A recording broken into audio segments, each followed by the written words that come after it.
सैनिकांनी असा एक जबरदस्त संकेत दिलेला आहे। पण हा जो आमची विजय आहे, जो यश आहे, या यश घेऊन आम्ही कुठल्या प्रकारच्या अहंकार मध्ये नाही, नम्रपणे महाराष्ट्राच्या लोकांचा हा जो एक फैसला आहे तो आम्ही स्वीकार करतो आणि जो पुढची चुनौती आहे तर त्याची तयारीमध्ये आम्ही लागलेलो आहे। आजपासून महाराष्ट्रामध्ये 29 महानगरपालिका ची निवडणुकी अर्ज भरण्याचा कार्यक्रम सुरू होत आहे। नगर परिषद नगर पंचायत निवडणुकीमध्ये आम्ही वेगवेगळे होतो, पण महानगरपालिका निवडणुकीमध्ये आम्ही एकाच ठिकाण सोडून बहुतेक महानगरपालिकामध्ये युती म्हणून आम्ही लढणार।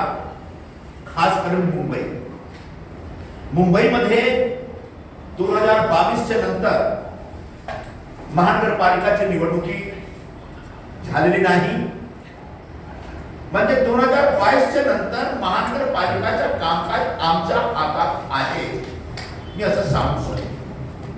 महाराष्ट्र शासनाच्या हातात आहे। 2.5 वर्ष शिंदे साहेब मुख्यमंत्री होते तेव्हा आणि आता फडणवीस जी मुख्यमंत्री आहेत, त्याचप्रमाणे महाराष्ट्र शासन मुंबई महानगरपालिका चालवते। मुंबई महानगरपालिकामध्ये गेल्या 25 वर्षापासून उबाठाची सत्ता होती आणि या दरम्यान त्यांनी अक्षरशः मुंबईची वाट लावली। मुंबईमध्ये लोकांना रस्ता नाही मिळाला, कचरा सर्व ठिकाणी, पिण्याच्या पाण्याची जो डिमांड आहे तो डिमांड जास्ती आहे, सप्लाय कमी आहे। यामुळे पाणी सप्लाय मध्ये, पाणी पुरवठ्यामध्ये कपात होतो। जेव्हा शिंदे साहेब मुख्यमंत्री झाले त्यांनी अनाउन्समेंट केलं की आम्ही खड्डामुक्त मुंबई करणार आणि संपूर्ण मुंबई जेवढे अंतर्गत रस्ते होते सर्व रस्त्याचा कॉन्क्रिटीकरण सुरू झाला। अजूनपर्यंत आजपर्यंत 1224 किलोमीटर रस्त्याचा कॉन्क्रिटीकरण झालेलं आहे।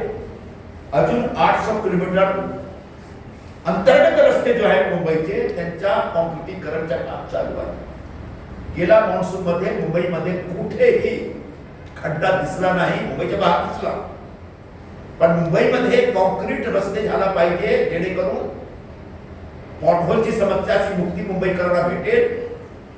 हा शिंदे साहेबांची परिकल्पना होती, तो परिकल्पना साकार। त्याचप्रमाणे पिण्याच्या पाणीच्या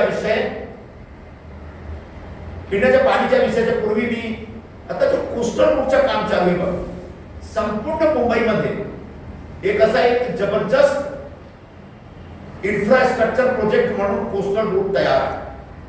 नर्मन पॉइंट पासून बांद्रे पर्यंत रेडी आहे, ऑपरेशन मध्ये आहे। बांद्राहून बरसवाची जो कोस्टल रोडचं काम आहे 2027 पर्यंत पूर्ण होईल और 2028 पर्यंत भाईंदर पर्यंत जो आमच्या कोस्टल रोडची लाईन आहे तो कंप्लीट करण्याचा असा एक तयारी आहे आणि त्याच्यासाठी फंड एव्हरीथिंग इज रेडी। म्हणजे मुंबईमध्ये एक पायाभूत सुविधा जो आहे, इन्फ्रास्ट्रक्चर प्रोजेक्ट आहे, त्याचा जबरदस्त विकासाचा काम चालू आहे। अखेरचा विषय पिण्याच्या पाणीचा विषय मी सांगू इच्छितो।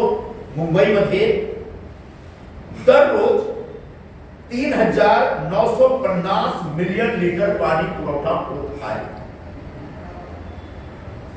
आता येणारे 5-6 वर्षात मुंबईची लोकसंख्या ज्याप्रमाणे वाढली आहे त्याच हिशोबाने 6535 मिलियन लिटर पिण्याची पाण्याची सप्लायची गरज पडते आणि याच्यासाठी महानगरपालिकातर्फे जो गेल्या 25-30 वर्षापासून होत नव्हता तो काम महानगरपालिकाने केलेले आहे। म्हणजे एक गारगाई प्रोजेक्ट, पिंजाळ प्रोजेक्ट आणि दमणगंगा पिंजाळ नदी जोड प्रोजेक्ट, या तीनही प्रोजेक्ट आता कंप्लीट करण्याची परिस्थिती, कंप्लीट होण्याची परिस्थिती आहे. आणि जेव्हा हे तीनही प्रोजेक्ट कंप्लीट होईल, पाणी सप्लायची, पिण्याच्या पाण्याची पुरवठा करण्याची, तो मुंबईमध्ये एक्स्ट्रा 2899 मिलियन लिटर एक्स्ट्रा पाणी मुंबईमध्ये येईल. म्हणजे लोकांना, मुंबईकरांना मी सांगू इच्छितो की पिण्याच्या पाण्याचा जो संकट आहे तो येणाऱ्या 4-5 वर्षात संपूर्णपणे संपेल आणि सर्व लोकांना बीएमसीचा पाणी, वॉटर सप्लाय भेटेल.